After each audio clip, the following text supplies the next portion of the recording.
Good morning and welcome to the Yorkshire Dales and to Ingleborough, one of the three peaks, the middle one, the second tallest of the three, 2,375 feet tall. Takes about, I don't know, 2.5 hours to climb, pretty much all uphill as you would expect. Why am I doing it? Well, I tried to climb this 4 years ago with my two boys. We didn't quite make it. We made it to Little Ingleborough, which is just short of the main summit, and then the weather was so bad we had to turn around. And I'll give you a glimpse of that weather a bit later on when we get a bit further up, because I did record it. So it's a long trek and it's hard work already, and I've only just started. Anybody who's done Ingleborough before, most people walk up to the cave and then come back down again. I'm sure some of you have probably climbed all the way to the top beyond the cave itself. You probably won't recognise where I'm walking at the moment. I decided not to walk through the main estate path, which is the route 90% take, not only because it costs £2.50, but I wanted to do something different. I've never walked this path before. This is Clapdale Lane, and we're going to walk up to Clapdale Farm and then drop down onto the main tourist path from there, just short of the cave. For anyone interested, I'll put up the route now so you can have a look and make some sense of it, or not, as the case may be. Right, leaving Clapham village from the car park up into Clapdale Lane, where we trek up to find Clapdale Farm, at which point we actually swing downhill, down onto the tourist path, past Ingleborough Cave, before swinging up through Trout Gill towards Gaping Gill, and then a rather silly trek, which I would recommend, across the moors, across limestone pavements, to pick up the main direct route to Ingleborough, which is then basically a long slog and up some very steep hills to reach the peak of Ingleborough itself, after which it's a case of trekking across to Little Ingleborough, which was going to be the end of my ascent. There it is. Looks easy on a map, don't it? It's going to be hard work being a Peterboroughian. I don't do hills. If I walk up Caster Hill, I'm usually pretty much exhausted and suffering from altitude sickness. So this one's going to be hard work, but I'm going to make it. This is a definite. I'm not failing on this one. Weather's great. It's going to be windy up top, but it should be clear of cloud, and that'll be a bonus. So let's crack on.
Right, coming up to Clapdale Farm, after which, well, it is named after the dale, which is Clapdale, but I guess it's where Clapdale Lane comes from, comes up to the farm. We've got to go through the farmyard somehow, and then we're going to swing downhill for the only downhill stretch of the climb, back down onto the main path.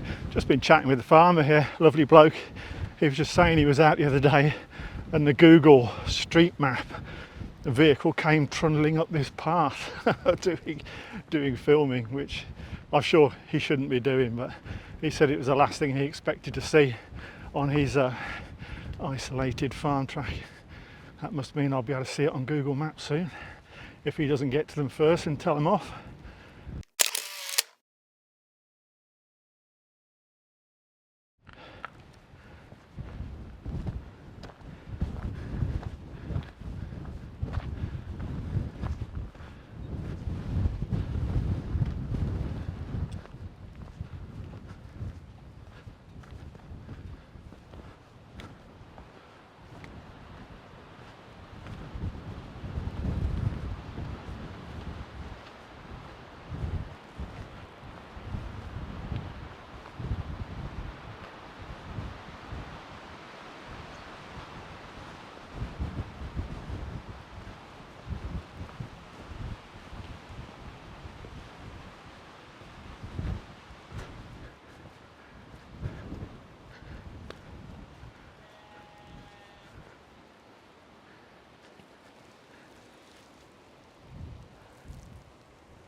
Downhill, make the most of it.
Coming down onto Clapdale Beck, alongside the main tourist footpath, if you want to call it that.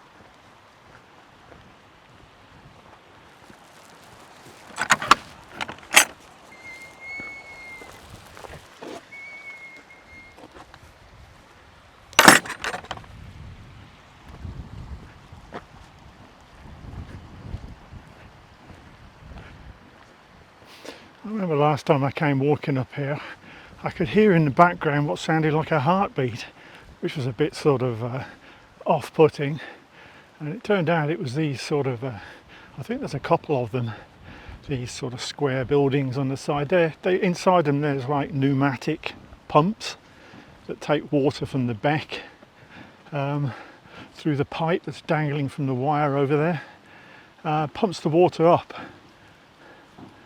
to the top of the fells there for use, presumably more for farm animals and for drinking water, but I don't really know. I'm not sure there's houses up there anyway. But yeah, it just takes water up to the upland farms.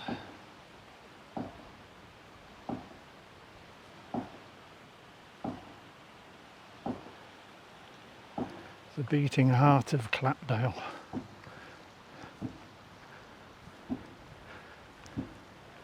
Right, we're heading up towards Ingleborough Cave now, which I'm sure many of you have been to.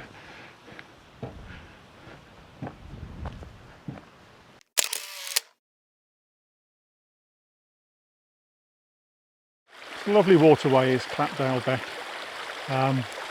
Quite substantial down here, and it used to run down the full length of the dale along the route we'll be following, but it disappeared at some point down a crack in the rocks and found its own way down here underground rather than on the surface. It went down Gaping Gill, which we'll be seeing later on.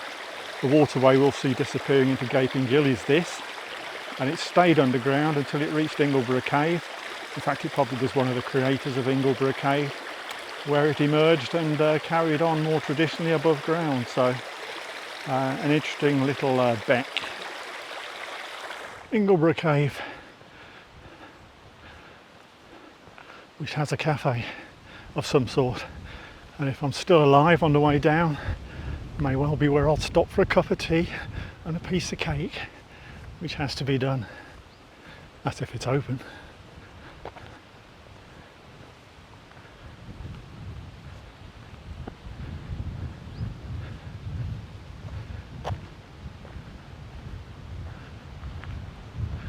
The best show cave in Britain. I have been in there before, at least once. Well worth it if you've never been here before.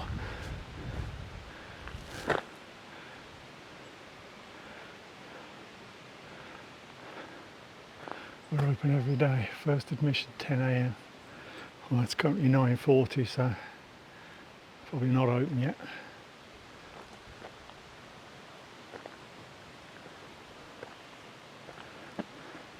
There you go, just to prove I wasn't talking nonsense. The river that falls into Gaping Gill takes a journey through passages covering over 16 kilometres before emerging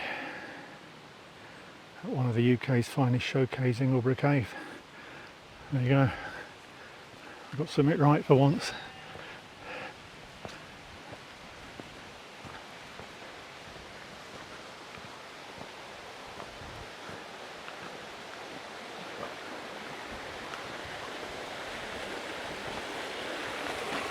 That is the emergence. Just about to see the rocks above it. Has its own cave exit. We've now passed Ingleborough Cave. Probably a lot of people, probably 90%, probably don't go beyond the caves. If you're out for a Sunday stroll or whatever with the family, then you're probably coming up to the caves and that'll be it.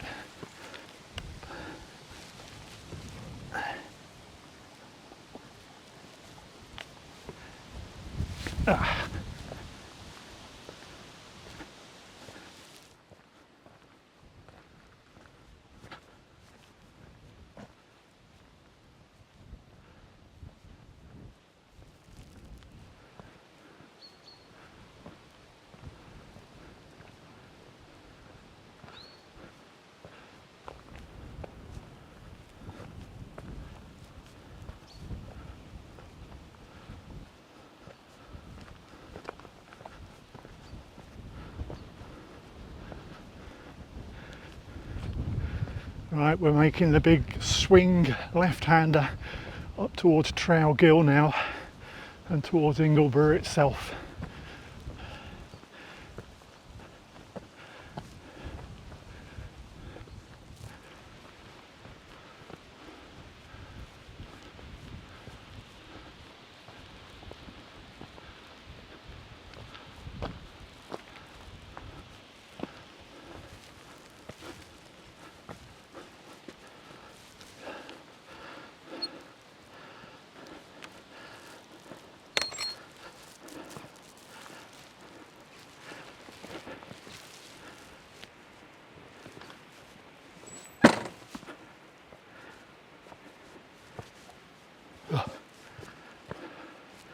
Quite a style is that one.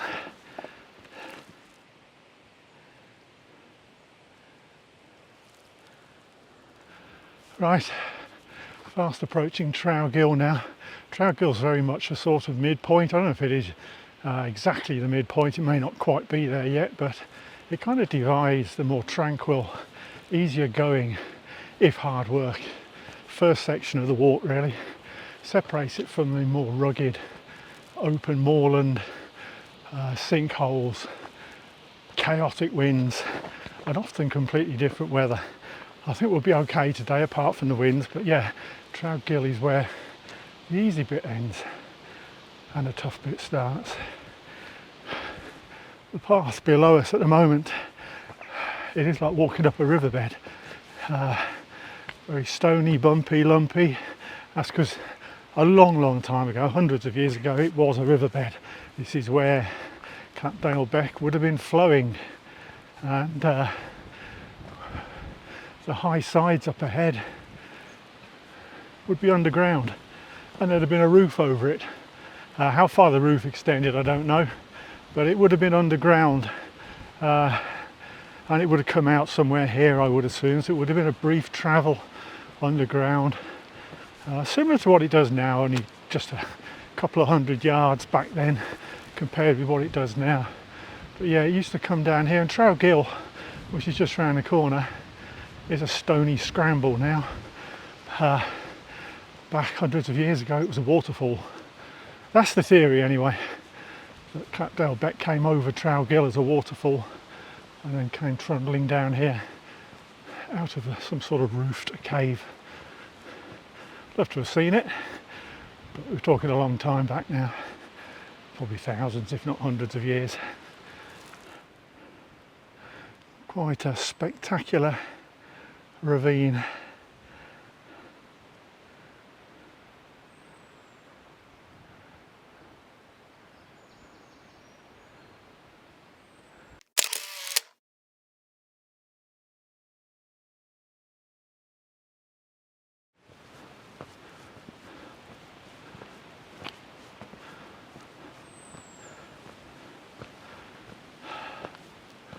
There you go, Trout Gill.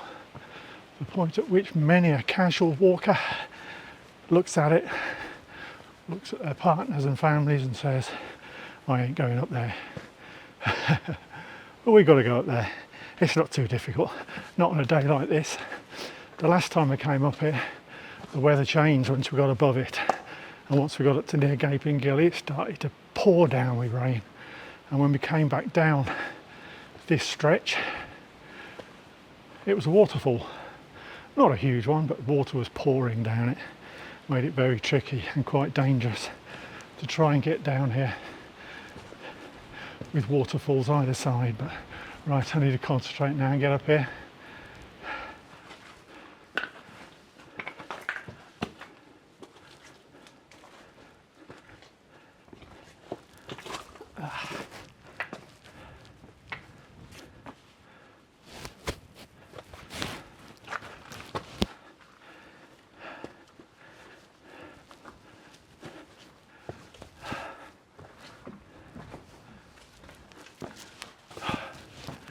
Oh.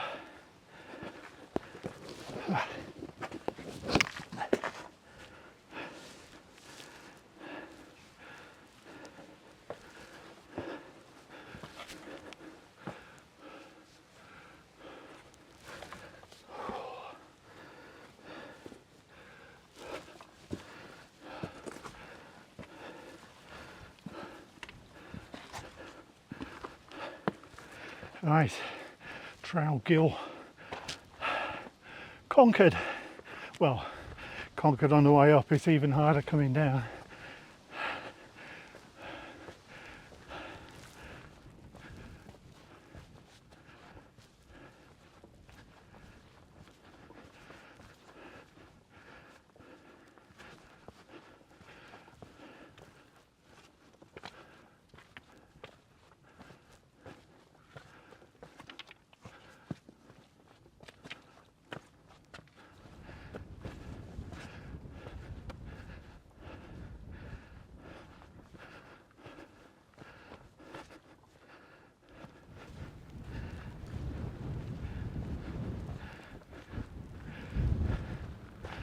A man with a dog.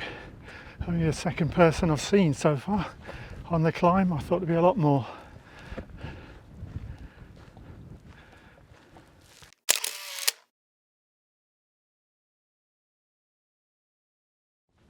Never fails to amaze me seeing these stone walls. They hardly ever fall down. I mean, there's no cement, nothing like you have nowadays, bricks and mortar.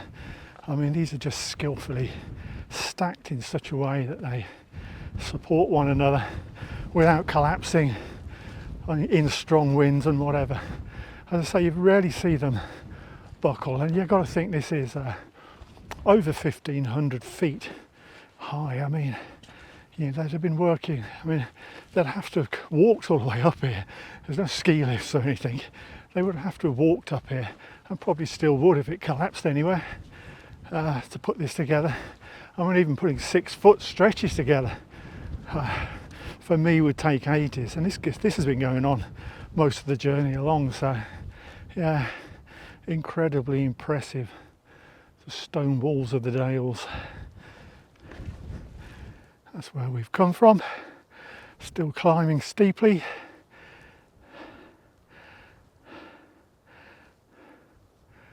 Scenery is improving all the time. Now we've got the sun behind us.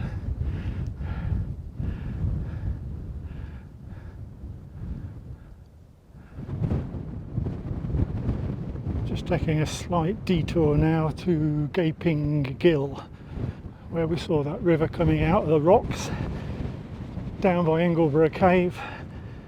Gaping Gill is where that river disappears underground, not to emerge again until those caves.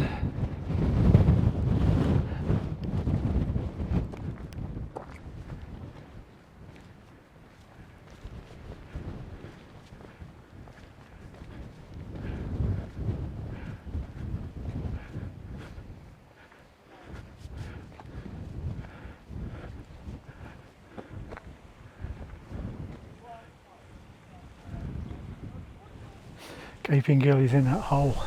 I could go down, but I don't like it. It's a very steep, very deep hole. It freaks me out a bit.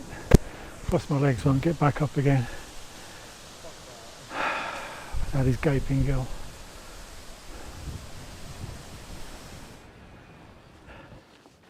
You have to watch your step up here because there are like sinkholes everywhere. Like that one. I presume that must have collapsed down there at some point, hundreds if not thousands of years ago.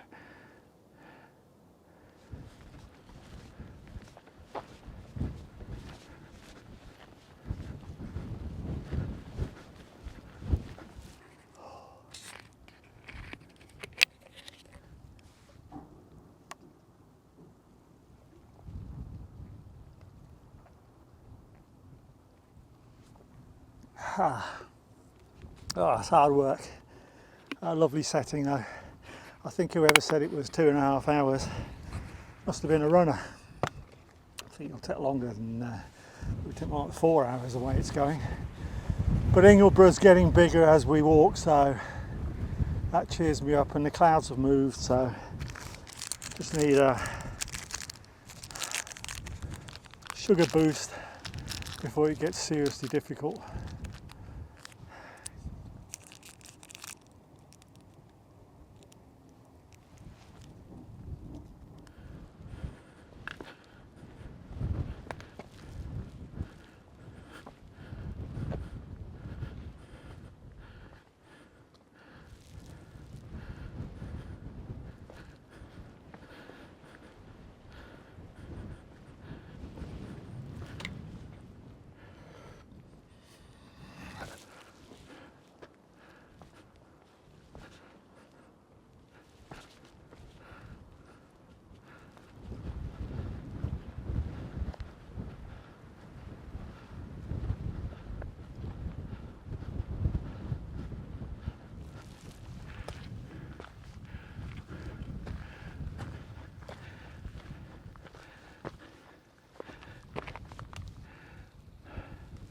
The 3 peaks. I'll settle for one.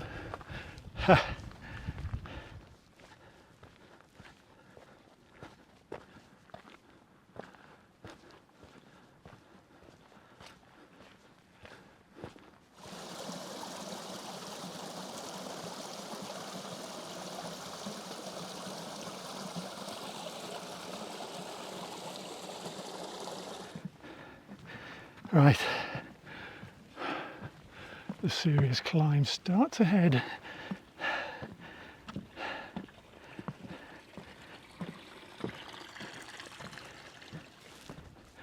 Last time we went up this slope, or me and the boys, this is what it looked like. Oh, we're near the summit now, but we are struggling.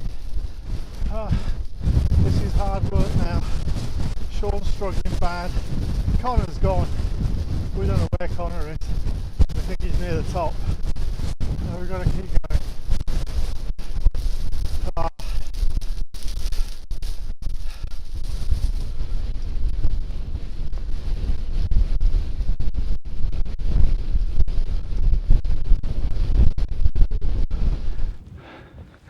So that was pretty murderous, and today's a lot better, but it still hurts like hell.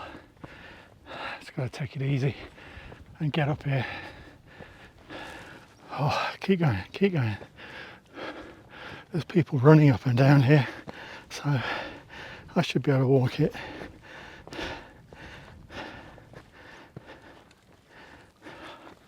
Is this the last push? He said, hopefully.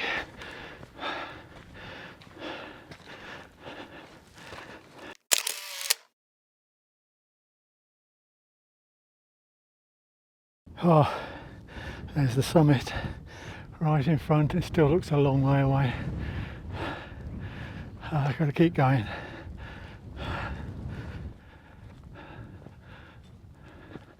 At least we've got a reasonable flat section now before pretty much the final ascent, which looks near vertical from here. But it is the last one. I can see people on it. It looks pretty damn steep.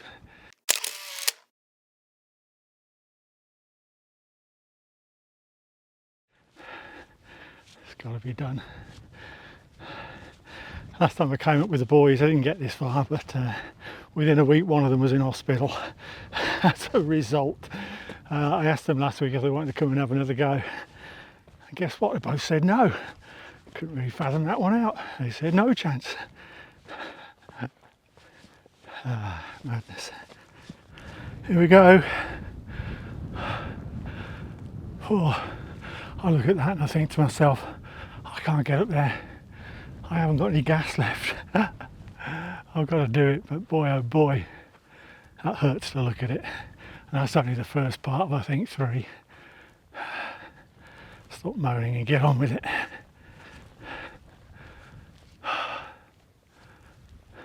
God, it gets worse. Well,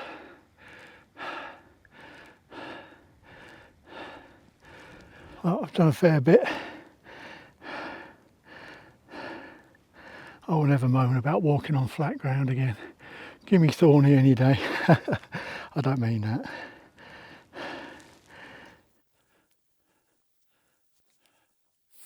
I need ropes up here. Jesus.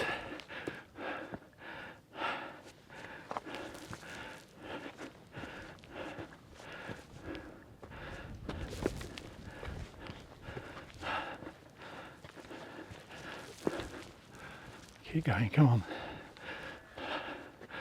Oh God.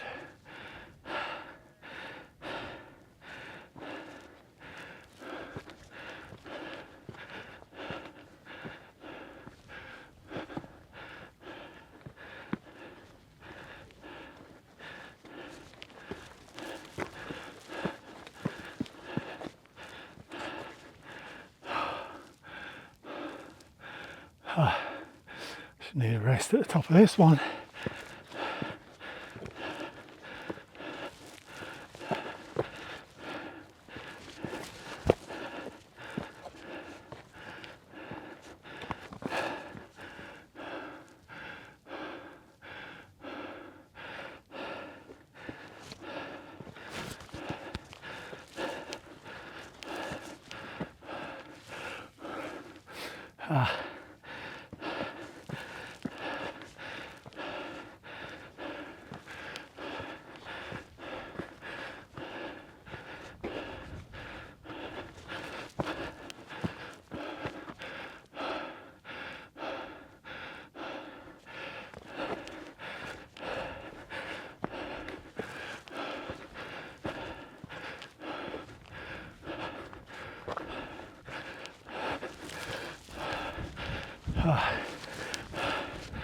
Oh.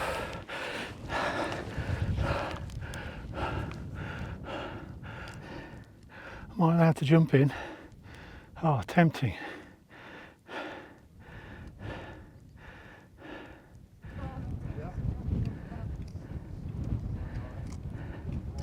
Lucky them.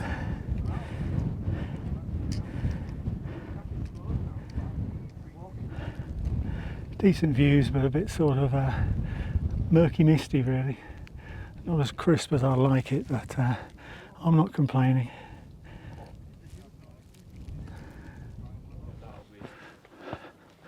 This is the last one, the last stage. It better be. I'm collapsing at the top whether it is or isn't.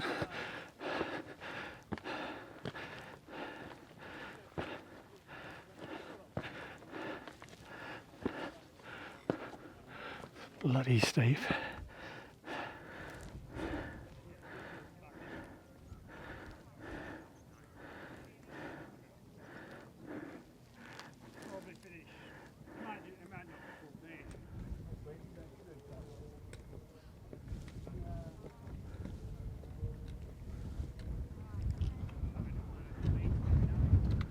Distant view of Ribblehead Viaduct.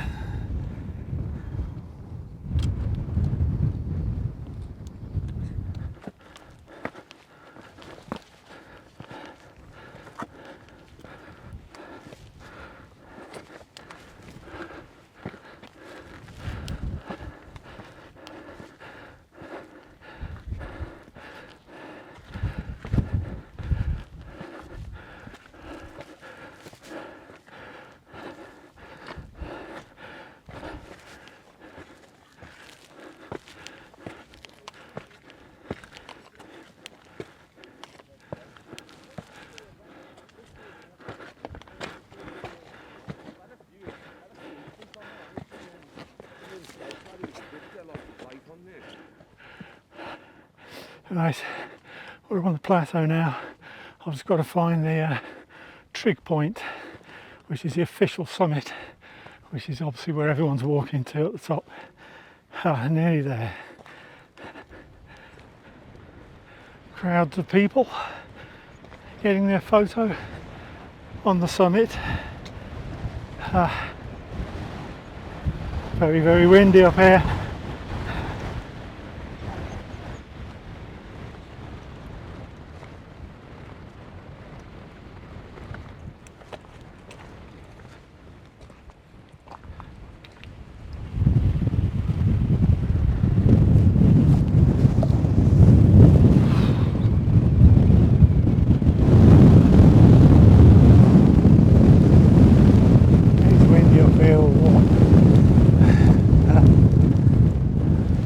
You wouldn't believe how windy it is up here. It really is blowing. But I made it 2,375 feet and I felt every single one of them. So absolutely shattered. Still got to get down, but really, really pleased I made it. Bucket list item ticked off. Gonna try and go down via Little Ingleborough if I can. Just a spot where I got to last time.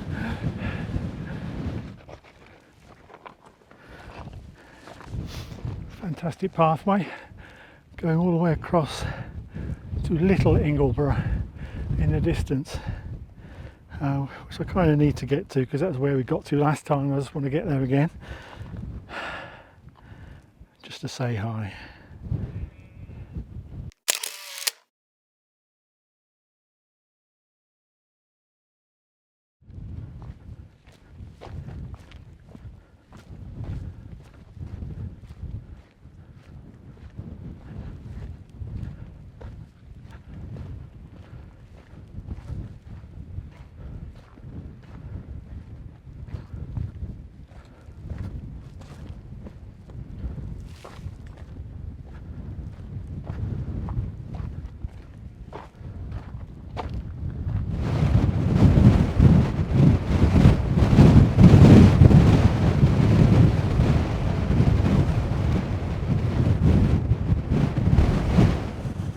Right, this cairn on Little Ingleborough is where we reached last time. I wanted to get here just for my boys because this is where me and them got to last time in horrendous conditions, and we turned back at this point, not surprisingly, because you just couldn't see anything. The wind was about the same as it is today. It's chaotic, this wind, really mad, but at least we haven't got the rain. You can even see in the distance, I don't know if you can see on the camera, the path that we came up, and we've got to go down. But yeah, this is where we reached last time, and this is the end point. I'm not going any further other than straight back to the car now.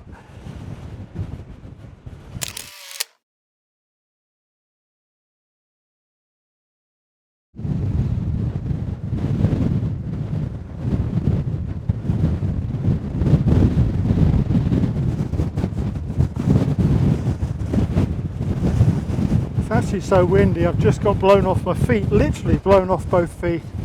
Luckily I've got plenty of padded bits to land on, but yeah, it actually is so strong. It can blow me off my feet, and that takes some doing. Absolutely hectic. Last few steps up to that cairn brings back some horrible memories of a few years ago. We were struggling.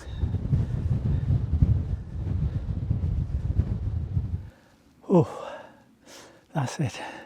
I'm not filming coming down. I'm getting back to the car as quick as I can. Nothing to see we haven't seen on the way up. That's it. Pleased I made it. Bloody hard work, but we got there, and it's just a case of getting back down again now while everything is cramping up. But very pleased, yeah, very pleased I made it, and quite happy that hurting or not, I can tick it off. I won't be doing it again, and that is for certain. So many thanks for tuning in, many thanks for walking along with me and giving me a shove when I needed it. If you haven't already subscribed to the channel, please do. It does make a big difference for me, so much appreciated if you can click on that button in the bottom corner of the screen to subscribe. And I will see you again next time, which I guarantee ain't going to be on no hill. I ain't going to go anywhere near another hill for a long, long time. I will see you on the sort of flatlands of Peterborough. I will see you then.